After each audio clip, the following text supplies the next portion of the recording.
back to the information and conversation with Matt.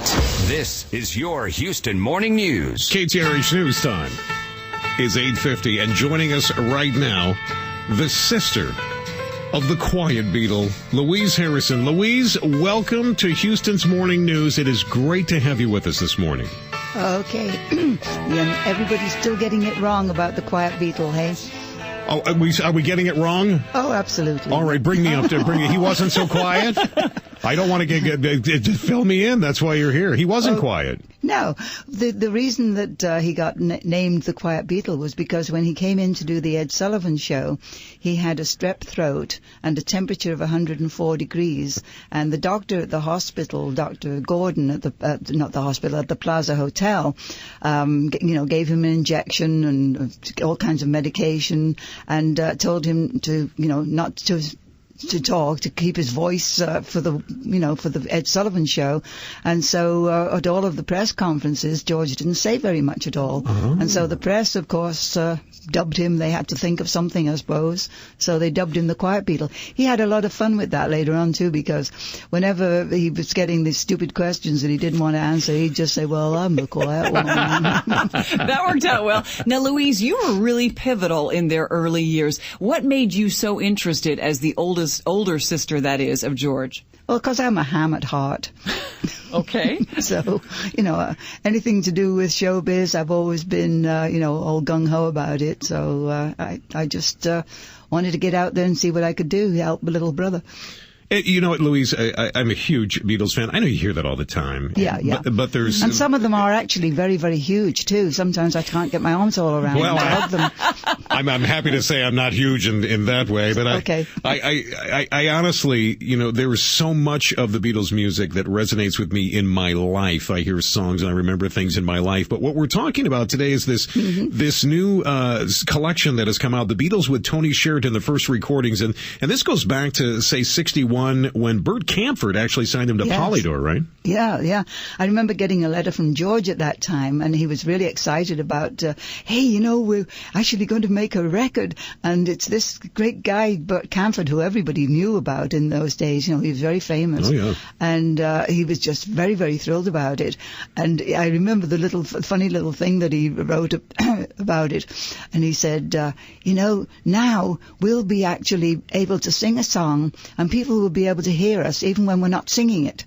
Wow. That was what records were all about. That was a great thing about records. Yeah. So, Louise, what's so special about this? I mean, there are so many Beatles fans who think they have everything they could get their hands on. Yeah. What's different about getting your hands on the first recordings? Well, the very fact that it was the first recording. I mean, let's face it, we've all been listening to them after they developed and, as they became really, really excellent musicians. But we haven't been able to hear what they sounded like when they were taking those first baby steps as musicians. And this, to me, it's so good because it's very refreshing to hear that, that raw, eager, young, enthusiastic bunch of lads, hoping that, everybody might want to listen to this. It just, I don't know, it's just really something that's worth having. Anybody that is a Beatle person, I think, will most definitely enjoy having this because it's, it's different in as much as it was the very, very first thing. And they were not really professional as such at that point. Louise Harrison joining us, sister of George Harrison. And I know we don't have you for much longer. Do me a favor, if you could, clear up the one thing that people have wrong about the Beatles that you hear that's wrong all the time. Tell me something that I have wrong that you can clear up for me today. Oh, golly. I just did the one about the Quiet Beatle. Right. I don't know. You've put me on the spot with that because there's so many that...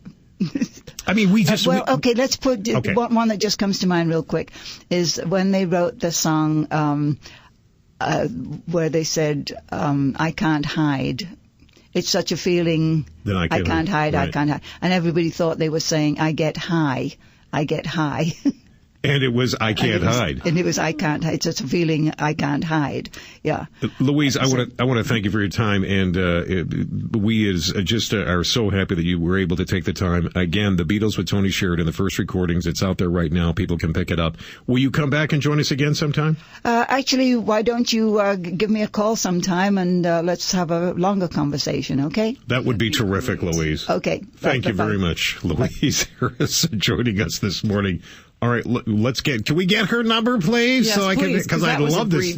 I would love to sit down and chat with her. Mm-hmm. She's talking to a lot of different folks, a lot of different radio stations. We only have her for a short time, but it is wonderful to be able to talk to someone, and what a wonderful lady. And being that close, there's so much that she knows, and that's kind of what I was going for. What do you know that we all think, but you know is completely different? Because you always know the inside stuff when you're a family member. Right. She also manages this thing called the Liverpool Legends. She's got a Beatles tribute band out there. I'd love to find out more about them. Louise Harrison joining us here this morning. You just won't hear this anywhere else, and we're certainly glad that you tuned in and heard it here on Houston's Morning News today.